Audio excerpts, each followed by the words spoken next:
2 अक्टूबर 2014 को महात्मा गांधी की जयंती के अवसर पर प्रधानमंत्री मोदी ने स्वच्छता अभियान की शुरुआत की, जिसके बाद गली मोहल्लों तक सफाई पर लोगों ने जोर दिया। अभियान का असर इस हद तक हुआ कि बच्चों ने भी बढ़ चढ़कर हिस्सा लिया और आज भी अभियान जारी है। लेकिन कुछ जिले में बैठे अधिकारियों को शायद इसका कोई फर्क नहीं पड़ता।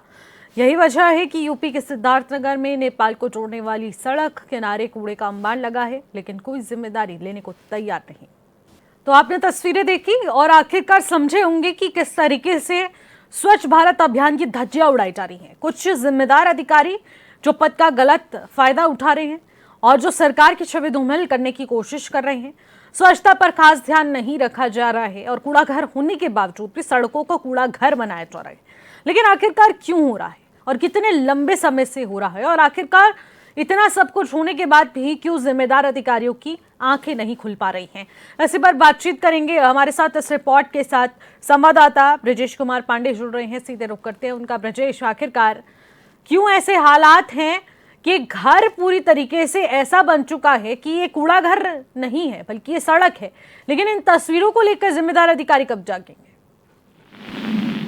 देखिए, मैं बिल्कुल आपको बता दूं कि जिस तरीके से लगातार केंद्र और प्रदेश सरकार की जो योजना है कि हर जगह स्वच्छता अभियान चला जाओ, स्वच्छता अभियान को लेकर के लगातार उत्तर प्रदेश सरकार भी जो है काफी प्रयासरत है। और ऐसे में एक तरफ नगर पंचायत इटवा की तरफ लिखा गया स्वच्छ इटवा सुंदर इटवा, लेकिन जिस तरीके से स्वच्छता अभियान की धज्जियां उड़ाई जा रही है, जिन सड़कों पे कचरा गिराया जा रहा है वो सड़क जो है डुमरियागंज, इटवा और भारत नेपाल बॉर्डर को जोड़ती है। उस सड़कों से राहगीरों का आवागमन रहता है क्योंकि वही एक मेन सड़क है।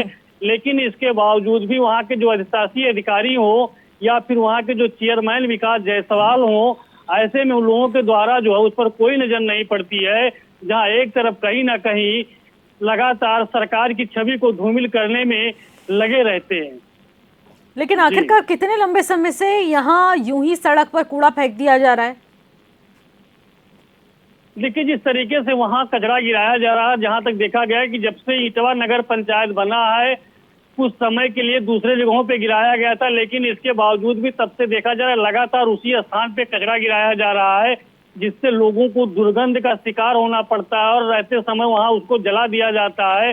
उसी के कुछ दूरी पर एक जो है मदरसा विद्यालय भी संचालित हो रहा है, वहाँ एक अस्पताल भी संचालित हो रहा है।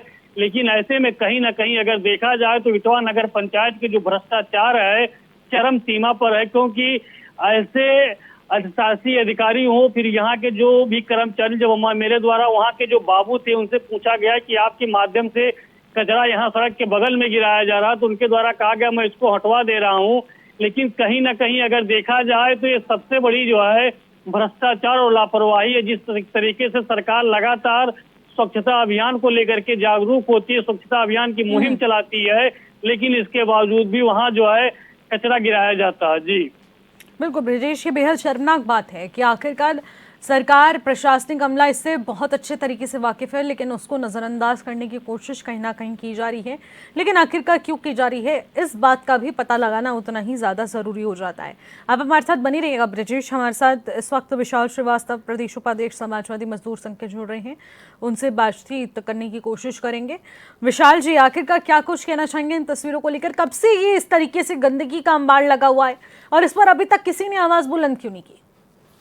देखिए मैम, बात जब स्वच्छता की हो रही है तो मैं तो यही कहना चाहूंगा कि स्वच्छता के अभियान की शुरुआत, ठीक है, आज के विश्व गुरु कहे जाने वाले परम पूजनीय महात्मा योगी जी द्वारा 2 अक्टूबर 2014 को ये अभियान शुरू किया गया था राष्ट्र स्तर पे। और इसका जो मुख्य उद्देश्य था वो ये था कि खुले में शौच की प्रथा को पूरी तरह से रोका जाए।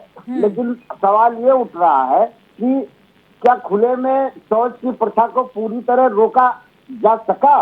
सफलता मिली? मेरे ख्याल से नहीं। और दूसरा जो उद्देश्य था कि ग्रामीणों और शहरी क्षेत्रों में शौचालयों का निर्माण कराना, 100% अभी ये भी उद्देश्य नहीं पूरा हुआ है। झुंझुना एक दे दिया कि गरीबों के लिए शौचालय बनवाया जाएगा, लेकिन उसमें कमीशन खोरी चलने लगी। जिसकी पहुंच थी कमीशन देने की उसके घर में शौचालय बना, जिसकी पहुंच नहीं थी वो आज भी खेतों में जाता है। तीसरा जो उद्देश्य था कि ठोस और तरल कचरे का सही प्रबंधन करना, आज उत्तर प्रदेश मतलब देश और उत्तर प्रदेश के हर जिले, हर नगर पंचायत की परिस्थिति क्या है ये दुनिया जानती है। गीला कचरा, सूखा कचरा के लिए जो है अलग से ग्राम सभा स्तर पे बनवाया गया। यहाँ गीला कचरा डाला जाएगा, यहाँ सूखा कचरा डाला जाएगा। गाड़ी आएगी, सरकार भेजेगी, वो ले जाके उसको रिसाइकिल करेंगे, ये करेंगे, वो करेंगे। ये सब असल में सब हवाई दावे हैं मैम। ठीक है, हेलो। जी बिल्कुल सुन रही हूँ मैं। ये सब मैम हवाई दावे हैं, इसमें कोई दम है नहीं।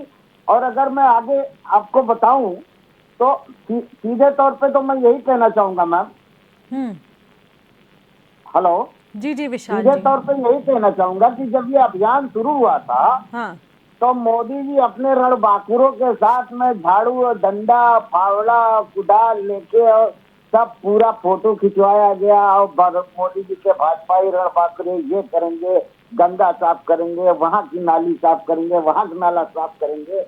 लेकिन वर्तमान परिवेश में प्रदेश में स्वच्छता अभियान के नाम पर करोड़ों लेकिन आप लोगों की ओर से क्या आवाज बुलंद की जा रही है इसको लेकर कि यहाँ पर इतने लंबे समय से कूड़े का अंबार लगा हुआ है, हमें स्वास्थ्य से संबंधी बीमारियां हो रही हैं, मदरसा स्कूल चल रहा है, दूसरी तरफ अस्पताल का भी संचालन हो रहा है, आवाज क्यों नहीं उठाई जा रही है? अधिकारियों को क्यों नहीं सुनिश्चित किया जा रहा है? लगातार विरोध हो रहा है, इसका लगातार विरोध हो रहा है।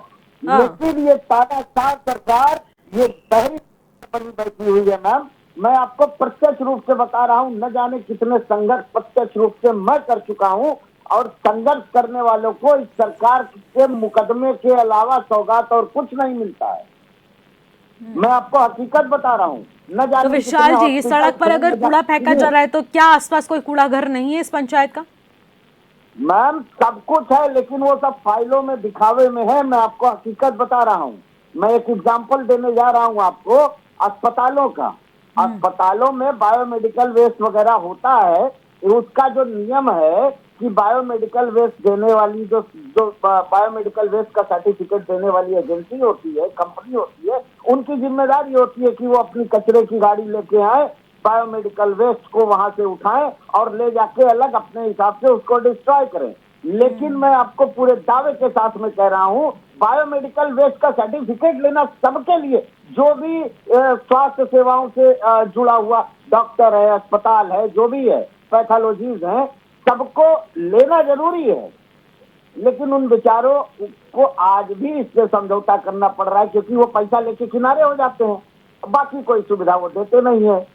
भाई पानी में रह के मगर से बैर करने वाला, उसको उसके नुकसान के अलावा कुछ मिलता नहीं है। इस तानाशाही सरकार में, इस भ्रष्टाचारी सरकार में खाली इनके दोस्तों को, इनके व्यापारी दोस्तों को फायदा मिलना है। जनता का तो सर कटना है।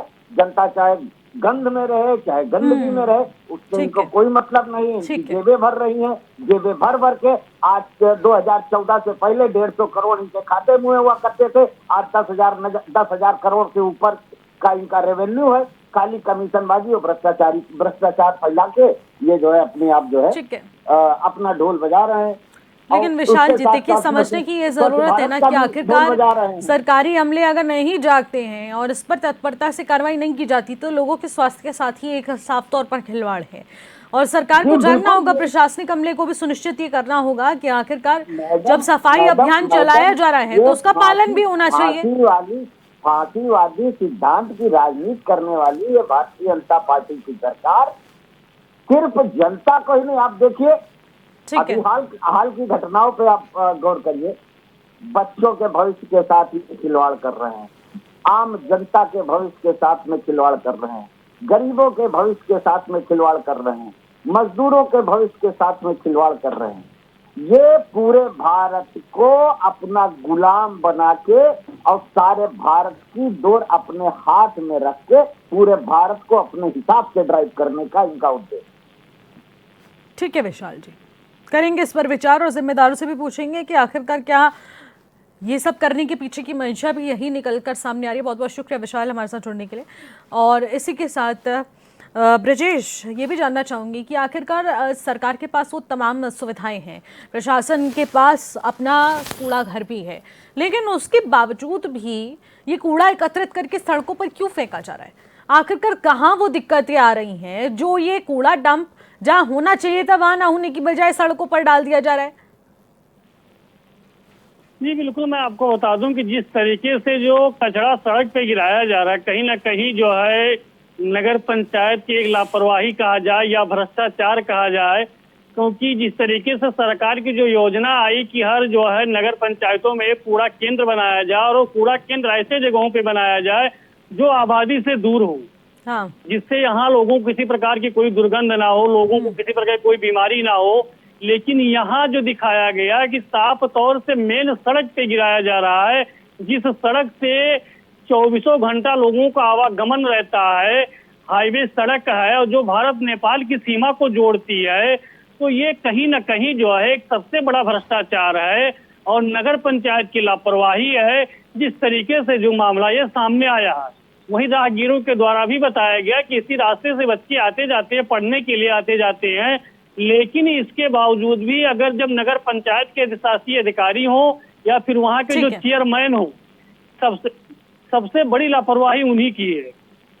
ठीक है ब्रजेश, आपके पास लौटूंगी। जयवर्धन तिवारी जुड़ रहे हैं, भारतीय जनता पार्टी के नेता इस वक्त हमारे साथ, उनसे जवाब लेते हैं। जयवर्धन जी, बहुत सारे आरोप लग चुके हैं सरकार पर और जानना चाहूंगी आपसे भी जवाब कि आखिरकार जब एक योजना और एक संकल्प लिया जाता है, उस संकल्प का पालन करने में फिर क्यों दिक्कतें आ जाती हैं? क्या उसके पहले वो तमाम योजनाएं, वो तमाम पर्याप्त संसाधनों की उपलब्धता नहीं करवाई जाती? कुछ हाल यूं ही देखने को मिल रहा है कि कूड़ा घर तो बना दिया गया, लेकिन जो कूड़ा डंप जहां होना चाहिए उस कूड़े घर में, वहां ना होकर सड़कों पर छोड़ दिया जा रहा है। और सड़क ऐसी हो गई है कि वहां से गुजरने वाला आदमी ये सोचता है कि आखिरकार हम कहां से गुजर रहे हैं। बताइए जरा।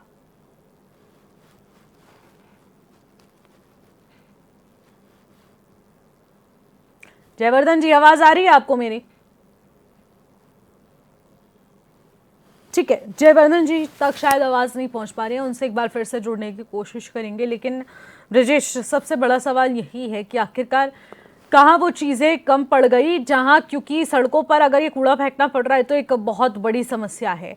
लेकिन आसपास कहा जा रहा है कि कई ऐसे केंद्र संचालित हो रहे हैं जहाँ पर बहुत सारे लोग पहुँचते हैं और ऐसे में उनकी जान को भी लेकर ये बड़ा सवाल पैदा हो जाता है। सबसे बड़ी बात कि वहाँ पर चिकित्सक भी यहाँ से गुजरते हैं और वहाँ पर एक चिकित्सालय भी है, लेकिन वहाँ पर भी इसका पूरा असर देखने को मिल रहा है। लेकिन अब बारिशों के वक्त में अगर कूड़ा सड़कों पर इस तरीके से डंप किया जा रहा है तो वहाँ की स्थिति तो बहुत ही दुर्लभ होगी। देखिए, जिस तरीके से जो तस्वीरों में साफ तौर से स्पष्ट है कि बिल्कुल सड़क से सटा हुआ और मेन सड़क वहां जो है कचरा गिराया जा रहा है और वो कचरा जो गीला कचरा है जो सड़ता है तो पूरे जो है रास्ते में मान के चले काफी दूर तक गंदगी का जो है दुर्गंध रहता है और उसी रास्ते से लोगों का आवागमन होता है। तो ये कहीं ना कहीं जो है नगर पंचायत की लापरवाही है, जिसको लेकर के सरकार को संज्ञान में लेना चाहिए। चाहे जिले के जिला अधिकारी हो, मुख्य विकास अधिकारी हो, ऐसे नगर पंचायतों के ऊपर उन्हें सख्त से सख्त कार्रवाई करनी चाहिए कि दोबारा इस तरीके का लापरवाही सामने ना आए। जो मेन हाईवे सड़क और उसी सड़क पे कचरा गिराना कहीं ना कहीं जो है लोगों के लिए बीमारी का सबसे बड़ा जो है कारण हो सकता है। देखिए ब्रजेश, सबसे बड़ा सवाल ये भी है कि जब जिम्मेदारों से सवाल पूछा जाता है, जैसा कि आपने भी बताया, आपने भी जब जिम्मेदार अधिकारियों से बातचीत करने की कोशिश की तो उनका रवैया भी कुछ इस तरीके से रहा कि यहाँ इसी तरीके से डंप किया जाएगा कूड़ा और हमारे पास कोई उपचार नहीं है। और इसी तरीके से अभी हम जयवर्धन जी को लगातार कॉल करने की कोशिश कर रहे हैं, लेकिन वो फोन पिक करने को तैयार नहीं है। उन्होंने सवाल जरूर सुना होगा, लेकिन उन्होंने जवाब देना उचित नहीं समझा, क्योंकि एक बहुत बड़ी जिम्मेदारी है, बहुत सारे लोगों के भविष्य से जुड़ा सवाल है, उनके स्वास्थ्य से जुड़ा सवाल है, लेकिन वो सिर्फ कूड़े की ढेर की तरह रह चुका है। अब क्या कहना चाहेंगे ब्रजेश, अगर इस तरीके से रवैया प्रशासनिक अमले का रहेगा और वो फोन नहीं उठाया जाएगा, ना जवाब दिया जाएगा, तो कब तक बचा जाएगा? देखिए, कहीं ना कहीं जिस तरीके से ये मामला सामने आया है और फोन ना उठाना और फोन पे जवाब ना देना, कहीं ना कहीं सरकार की जो है नियमों पर या सरकार के जो कार्यों पे जो है एक बड़ा सवाल उठ रहा है। क्योंकि जो है इस समय उत्तर प्रदेश में, चाहे केंद्र में हो या उत्तर प्रदेश में हो, भाजपा की सरकार है और ऐसे में सरकार की छवि को धूमिल करना कहीं ना कहीं एक सबसे बड़ा सवाल है। और जिस तरीके से ये गंदगी का अंबार है तो सबसे पहले तो सरकार भाजपा की और भाजपा सरकार को चाहिए था कि वही सरकार स्वच्छता अभियान चला रही है और वही चीजें जो है उन्हीं के कुछ ऐसे समकक्ष हैं जो उनके नीचे कार्यरत हैं, जो लगातार सड़कों पे पूरा कचरा गिरा रहे हैं। तो ये अपने आप में सबसे बड़ी सोचने वाली बात होगी। ब्रजेश देखिए, क्योंकि यही तो सवाल है ना कि आखिरकार कब तक बचेंगे। जवाब तो आपको देना पड़ेगा, आप सत्ता में बैठे हैं, आप सत्ता के हकदार हैं, आप ही को हम लोगों ने चुनकर बिठाया है, तो आप हमारे जवाब जब तक नहीं देंगे तब तक आपसे संपर्क तो साधा जाएगा। देखिए, हम भी लगातार कोशिश कर रहे हैं जयवर्धन जी से जुड़ने की, कि उनकी ओर से ही अगर हमें जवाब मिल जाए कि आखिरकार सरकार कर क्या रही है, प्रशासन कर क्या रहा है, नगर पंचायत आखिरकार क्यों इसमें संवेदनशीलता नहीं दिखा रहा है। तो बार बार फोन काट दिया जा रहा है, पहले कहा जा रहा था जुड़ेंगे और अब कहा जा रहा है कि अब किसी कारणवश हम किसी कार्यक्रम में पहुंच चुके हैं, हम फोन नहीं उठा पाएंगे। उनके पीए इस तरीके का जवाब दे रहे हैं। तो समझिए जरा कि आखिरकार टाल मटोल कर लेंगे, बातों को घुमा लिया जाएगा, फोन नहीं उठाया जाएगा, लेकिन जब चुनाव होंगे, जब वक्त आएगा असल जवाब देने का, तब आप इन्हीं मुंह के साथ ही तो जवाब लेने आएंगे ना, वोट मांगने आएंगे। तब किस तरीके से आप उस सत्ता के हकदार कहलाएंगे? देखिए, जिस तरीके से 2027 में विधानसभा का चुनाव है और ऐसे कई दावेदार हैं जो मैदान में उतरेंगे, लेकिन रही बात भाजपा सरकार की, जो जिस तरीके से लापरवाही सामने आ रही है, जो सरकार का मुद्दा था, सरकार का मेन मुद्दा था साफ सफाई जैसी व्यवस्थाओं को सुचारू रूप से लागू करना, जो है प्रदेश यानी प्रधानमंत्री से लेकर के और योगी सरकार तक लगातार स्वच्छता अभियान को लेकर के एक मुहिम चला रही है, बैठक कर रही है। जो भाजपा के नेता हैं लगातार जो है मंदिर हो या सार्वजनिक स्थान हो वहाँ साफ सफाई करते हैं, जिससे जो है गंदगी ना हो। और वही दूसरी तरफ अगर जिस तरीके से देखा जा रहा है तो ये अपने आप में सबसे बड़ी सोचने वाली बात है। ठीक है ब्रजेश, आपको रोकती हूँ। सच्चिदानंद पांडे भारतीय जनता पार्टी के नेता हमारे साथ जुड़ रहे हैं, उनसे भी बातचीत करते हैं, जवाब उनसे ही ले लेते हैं। जयवर्धन जी तो फोन नहीं उठा रहे हैं। सच्चिदानंद जी, क्या आपको मेरी आवाज मिल पा रही है? जी, आपकी आवाज आ रही है? बिल्कुल सच्चिदानंद जी, मैं आपसे सवाल का जवाब लेना चाहूंगी क्योंकि आपके भारतीय जनता पार्टी के एक और नेता हैं जयवर्धन जी, वो शायद हमारा जवाब नहीं देना चाहते हैं या फिर कोई भी कारणवश है, लेकिन अगर इस तरीके की परिस्थितियां रही तो आखिरकार सरकार से जवाब नहीं लिया जाएगा तो क्या लिया जाएगा? आप मुझे बताइए। लगातार कूड़े का अंबार लगा हुआ है, नेपाल बॉर्डर को जोड़ने वाली ये सड़क है जो कूड़े के ढेर से ढकी हुई है। आखिरकार कूड़ा घर होने के बावजूद भी सड़कों पर कूड़ा क्यों फेंक रहे हैं? सड़क पर कूड़ा नहीं फेंके, कुछ कूड़े को लोग कलेक्ट कराते हैं जिन लोगों की जमीनों में है, वहाँ कहते हैं कि साहब कूड़ा हमारे तरफ गिरवा दीजिए तो हमारी जमीन पट जाएगी।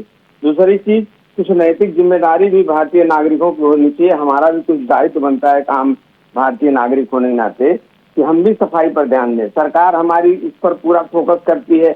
हम सब कार्यकर्ता आने वाले दिनों में त्योहारों पर खुद स्वच्छता अभियान को सच्चिदानंद जी, कूड़े की गाड़ी आती है, घर घर से कूड़ा उठाती है और उसके बाद सड़कों पर डाल देती है। अब आप मुझे बताइए, इसमें जो आम नागरिक है जो पैसे भी दे रहा है और बोल रहा है कि कूड़ा उठा लिया जाए, अब वो वहाँ फेंक दिया जाए तो वो क्या करे? बताइए आप। बाहर तो फेंकने नहीं है कूड़ा, बाहर अगर कूड़ा फेंक रहे हैं तो गलत है, लेकिन ये कि हमारी सरकार ने गांव पंचायत स्तर पर कंपोजिट प्लांट बनाया है, गड्ढे बनाया है कि इसमें सूखा कूड़ा जाएगा, इसमें गीला कूड़ा जाएगा, और उससे हमारी सरकार बिल्कुल जो है। तो उसका इस्तेमाल क्यों नहीं हो रहा है? सड़कों पर क्यों फेंक रहे हैं? इस्तेमाल तो सड़कों पर फेंक रहे हैं तो गलत है, सड़कों पर फेंक रहे हैं तो गलत है। उसको हम सरकार हमारी है, हम उसको दिखवाते हैं कि जहाँ गलत है। मान लीजिए नगर पंचायत की आप बात कर रही हैं तो लेकिन सच्चिदानंद जी, आपको ये भी चीज सुनिश्चित करा दूं, बार बार सवाल उठाए गए, बार बार शिकायत की गई, प्रशासनिक अमले का यही रवैया रहता है कि हम नहीं उठाएंगे, वही उचित स्थान है। अब आप मुझे बताइए, अब आप कह रहे हैं कि हमारे कंपोजिट है जहां पर एक सूखा कूड़ा और एक गीला कूड़ा फेंका जाता है, तो सड़कों पर फेंकने जैसी नौबत पैदा क्यों हो रही है? और अब आप आश्वासन दे रहे हैं नेशनल टेलीविजन पर, लेकिन जब हकीकत की बात आती है वहां पर कूड़ा सड़क पर ही आकर फेंका जा रहा है। ये गलत है। अगर इस तरह से हमारी सरकार में ये नगर पंचायत कर रही है तो गलत है, लेकिन हम इस पर पूरी तरह से प्रतिबद्ध है कि हम सरकार की, हमारी सरकार इस पर स्वच्छता पर विशेष ध्यान दे रही है और इस पर हम सब कार्यकर्ता, भाजपा का एक छोटा बड़ा कार्यकर्ता स्वयं इस पर आगे आकर के जो है सफाई स्वच्छता अभियान। सच्चिदानंद जी, ब्रिजेश हमारे संवाददाता है। सच्चिदानंद जी, ब्रिजेश हमारे संवाददाता है जो ग्राउंड जीरो से लगातार कवरेज कर रहे हैं इस खबर को। वो आपसे कुछ सवाल पूछना सच्चिदानंद- चाहते हैं, सुनिए। सच्चिदानंद जी, मैं आपसे एक चीज ये जानना चाहता हूँ। आपने कहा कि जगह जगह कंपोजिट विधि वो बनवाया गया, लेकिन जो इटवा नगर पंचायत के द्वारा जो है मेन सड़क पर, जो आप भी देखे होंगे कि डुमरियागंज और इटवा की जो सड़क जाती है, मेन हाईवे सड़क है जो नेपाल बॉर्डर को जोड़ती है, और उसी सड़क पर जो है बिल्कुल सटा करके सड़क का कुछ हिस्सा लेकर के कचरा गिराया जा रहा है। तो वहाँ किसकी जमीन है और किसने कहा कि हमारी जमीन को पटवा दीजिए? ये सरकार की छवि को धूमिल करने का एक कारण है, क्योंकि वहाँ के भी जो विकास जायसवाल जी वो भाजपा के ही नेता हैं और आप भी भाजपा के नेता हैं, तो कहीं ना कहीं उस छवि को आप लोग धूमिल मत करिए और सरकार की योजनाओं का फॉलो होना चाहिए। ठीक है, जवाब ले लेते हैं सच्चिदानंद। आपके राघव भाई, मैं सरकार की हमारी जो पॉलिसी है उसका अच्छा पालन कराया जा रहा है।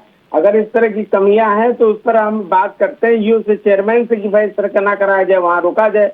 और आप भी जागरूक नागरिक हैं तो हम सब मिल करके प्रयास करें कि इस तरह से कूड़ा वहाँ न फेंका जाए। सच्चिदानंद जी, पहले तो सरकार के पास अपने ही रूल्स होने चाहिए और रूल्स को फॉलो कराने का तरीका भी। और मैं चाहूंगी कि जो इस तरीके की हरकतों में शामिल है उनको तुरंत तत्काल प्रभाव से निलंबित कर देना चाहिए, अगर इस तरीके से सरकार की छवि धूमिल करने की कोशिश हो रही है। सच्चिदानंद जी, बहुत बहुत शुक्रिया हमारे साथ जुड़ने के लिए, बातचीत करने के लिए। ब्रिजेश, आपका भी बहुत बहुत शुक्रिया, लगातार अपडेट देते रहिएगा। फिलहाल मुझे दीजिएगा इजाजत, नमस्कार।